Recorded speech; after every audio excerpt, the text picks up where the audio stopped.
Welcome to The Unspoken Truth. I'm your host, Rob Russ. And I'm Ed Anderson. G'day, everyone. Welcome to the show. It's great to have you here. We've got a bit of a scary kind of show today. We've got a lot to talk about with the banking industry, and you need to get your money out of the bank right now. Ladies and gentlemen, if this is your first time here, it's really great to have you here. Ed and I like to go behind the stories in the mainstream media. We like to pull back the curtain behind the narrative and show you what's really going on. And boy, oh boy, do we have a doozy for you today. Sometimes we have these stories from time to time, and it's when things are starting to arrive in the mainstream media, it's really showing us, Ed and I, that there's something going on, and there's something really serious going on, and the smart money on Wall Street knows exactly what's happening. And there it is, that paper money you're waving around there, Ed, that ain't worth a pinch of shit, mate. Hold up the gold and silver. That's the real stuff. That's the real stuff. There it is. That's real money there. That other stuff is just paper. So you need to get your money out of the bank, folks, and you need to reduce your exposure. If you don't know, we're available as a podcast over on Spotify and also on Apple Podcast. I noticed we were at number 25 of podcasts for daily news in India, of all places. No way. Wow, excellent. Hey, good morning, India. Wow. Good morning, Bombay. Good morning, Calcutta. Good day, everybody there.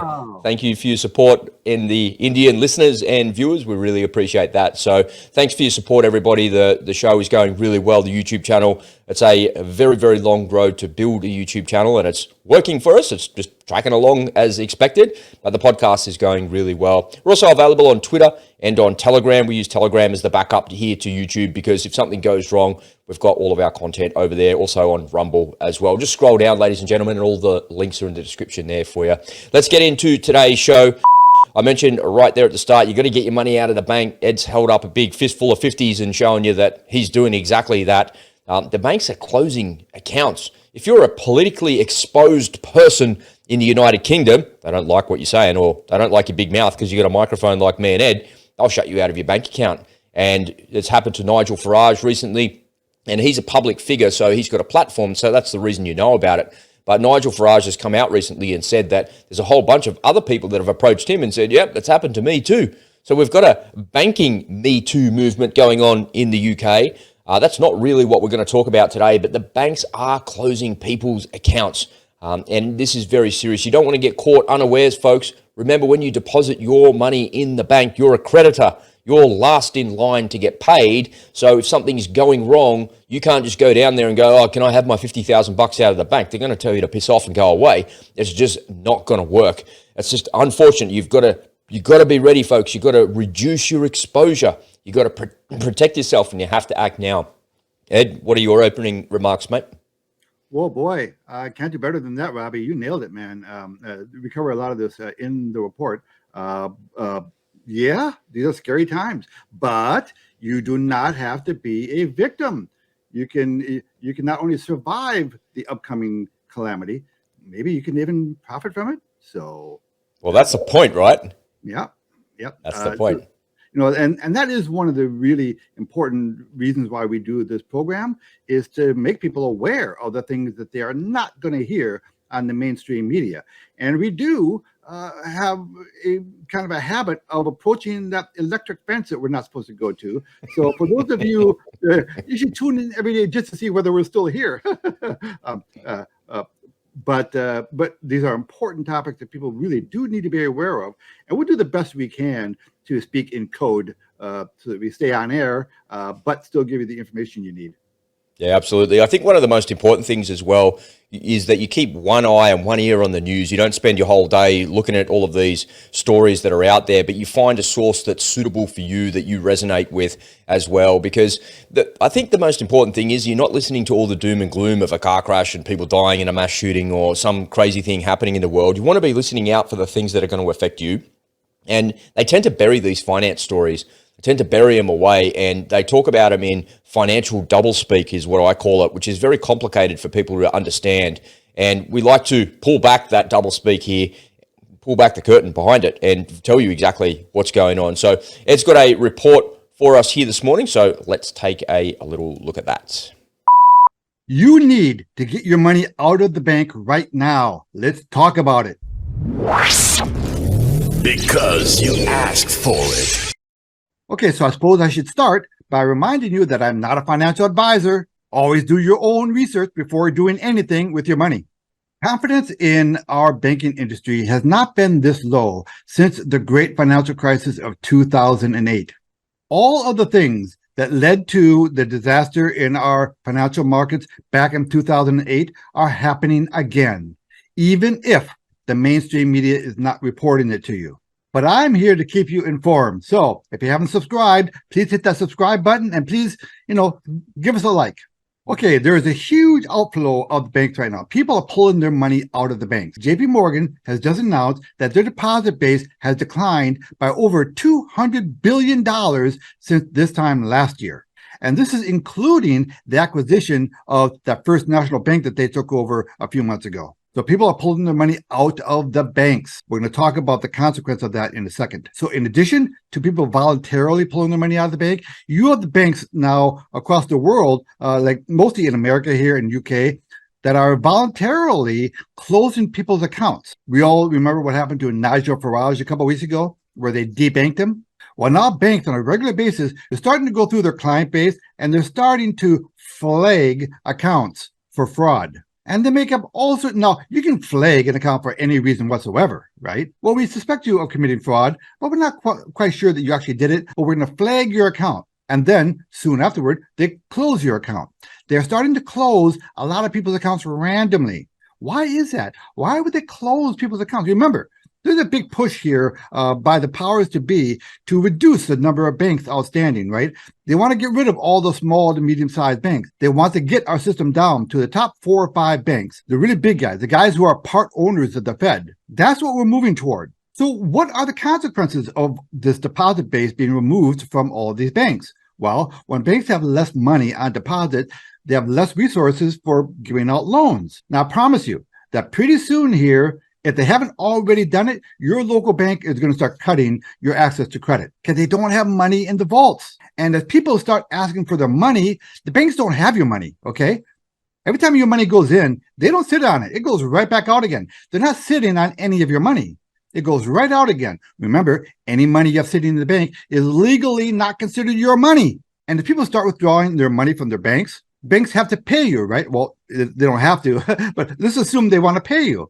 Well, in order to pay you, they've got to sell bonds. And these are bonds that they bought at much lower interest rates. And remember, as interest rates go up, the value of bonds go down. So they've got to sell their bonds at a loss in order to pay you, in order to give you your money out. Remember the big issue with SVB Bank that went under a couple months ago? They had a large balance sheet of treasury bills because that's what the government told them they should have.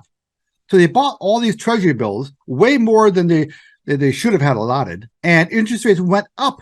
And what happens to the value of bonds? When interest rates go up, the value of the bonds go down. So the balance sheet was destroyed. Well, SVB Bank is not the only bank that has the same problem. Pretty much every bank you can think of has the exact same issue. Balance sheets at all these banks are crumbling. We are going to see another round of bank runs.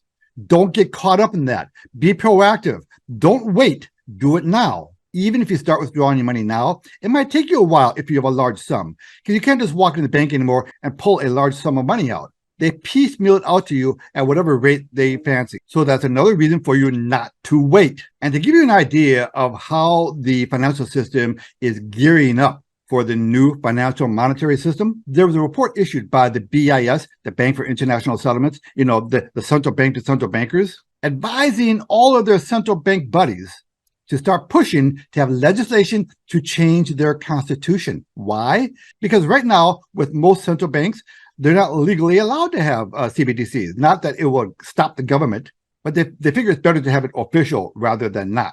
So all these other central banks right now, they're promoting legislation to have their constitutions changed. And again, it's not like it really matters to these people because they're going to ignore the Constitution anyway. Let me remind you of what the Constitution of the United States already says about money. No state shall make anything but gold and silver coin a tender in payment of debts. So what do we have? We have paper money, which according to the Constitution of the United States of America is illegal. But doesn't matter. They did it anyway. our politicians have a funny way of ignoring the law. So back in 2020, at the height of the worldwide flu, epidemic, when we were all, quarantined in our houses, they started laying the groundwork. Most people don't know about this act, but it's called the Banking for All Act. And this is put up in March of 2020. And here are a couple of the key paragraphs describing how the digital dollar is going to work, the CBDCs, and the formation of digital dollar wallets. So they've laid the groundwork, okay? The elites already know that our current financial system is going to be gone.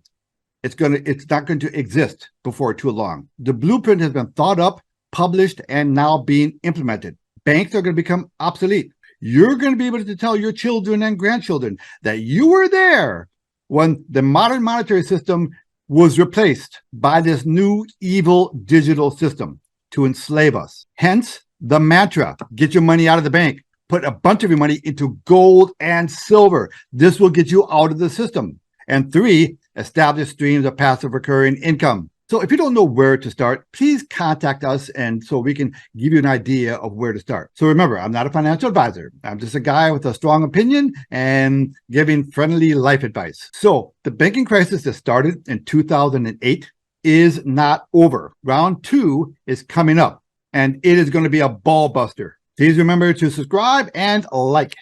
Ed Anderson, live from Minnesota, signing out.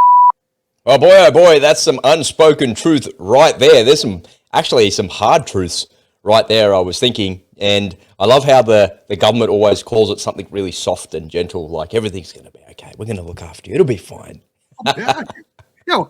What could possibly go wrong? I'm from the government and I'm here to help. I'm from the government and I even ignore the Constitution, which is the rule book to make laws and to do everything. It's absolutely ridiculous, isn't it? They can do whatever they want because they've got the power, right? It's all, they've got all the guns. They've got all the guns, and literally and figuratively. Well, here in America, I don't know, over there. Do your police even carry guns anymore over there, or they all have? Yeah, man. Our cops now look like soldiers. They're militarized. Our police. Once upon a time, they were. Remember back in the day, the old British bobbies. They used to walk around with a baton. They didn't have a gun. But these days, all the criminals have got guns, so the cops need to be tooled up properly. They've got proper webbing and stab vests and tasers and all that right equipment and they should be protecting themselves as well. I don't think that's a bad thing. Let's talk for a quick second. Let's circle back to some of the consequences of what's going on at the banks. This idea that the banks have fewer and fewer money on deposit. People are pulling their money out of the bank out there, right? So, I'd like to take credit for that, but let's just be honest. You started the bank run. Yeah, that's it. And I wear that as a badge of honor. Listen, people out there are nervous about the banking system, and people are reducing their exposure to the banks. So if you haven't yet, what the hell are you waiting on? Start reducing your exposure to your banks. And don't give me this FDIC insurance crap. We've done several topics on that, how that is absolutely irrelevant. And I mean, don't trust the FDIC insurance or whatever the version is, in your country. So there's less money on deposit at these banks. Now, of course, this is how banks make their money, right? They take people's money in and they loan it out, and they arbitrage it, right? And they pay a high interest. They give you nothing in interest on the money you have sitting in the bank, and then they loan it out at a much higher interest rate, and it's free money, for them. So they don't have your money sitting in the bank.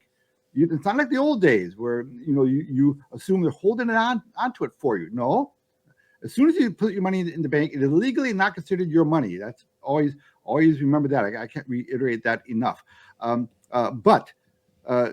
So with this smaller deposit base at the banks, they're going to be cutting credit like crazy. It's becoming more and more difficult to get car loans, to get mortgage loans, to get anything related to a loan. If your bank hasn't already, very soon they're going to be cutting your access to credit, including on your credit card. Don't be surprised if the credit limit on your card arbitrarily overnight gets cut in half. Even if you don't use your card, they're just going to reduce your access to credit. And that's going to have dire consequences to the housing market, to the car market. That's where we have a lot of underlying issues in our financial system, and every one of them is an important, landmine all by itself. And as soon as one of them goes off, there's going to be, a daisy chain effect, and they're all going to start going off. And I don't know when it's going to happen, and I don't know which one of those mines is going to be the first one to go up. But you don't want to be behind the curve when that starts, because when this starts, then it's going to be too late to get your money out of the bank. It's going to be too late to do the important things. So you do have to start doing these things now, and learn how to play the game. In every financial disaster, there's always a class of people out there who make fortunes, because they know the game. And that's what I want everyone in our audience to do. We want you to play the game, and so that you're part of that next round of, money exchange. Winners. You want to be in the next round of winners. You don't want to be a victim on the losing side. That's for sure. Ladies and gentlemen, if this is your first time here in the first episode of the Unspoken Truth you've seen, you can see exactly how we pull back the curtain and have a little looky-loo behind what's really going on. Hopefully you got something out of today's show. Please make sure you follow along on Twitter. Come on over to Telegram as well. We post a couple of times a day over there, certainly more frequently than that. If you want to get some gold and silver like Ed's holding up right there, please reach out to us and we can help you get some gold and silver. What's that? That's an American Eagle there that you got in your hand? This is a 1 ounce gold eagle. There it is, baby. There it is. Yeah, 1 ounce of gold is worth about 2,000 Australian or US dollars now, right? It's just on the money. Yeah. So we're going to see a bit of a rally of that in the next couple of months. That's where all the indicators are pointing. So if you want to lock in the value of your fiat currency and turn it into some real money and see that appreciate over the next couple of months, I'm pretty sure that that's actually going to be a good thing for you. Either way, if you leave your money in the bank, it's getting chewed up by ridiculous inflation of 14 or 15%. Take one $50 bill out of that. That's gone. Take 150 out and burn it, because that's actually what it's worth. Okay. So this is Satan's money. God's money. God's money. All right, Ed. Let's close this one out. I'm going to say, God save the gold. Hey, what do you reckon? God save the God save the gold. God save the Queen. God save the gold. Yeah, I love that. All right, we'll see you in the next one. All right.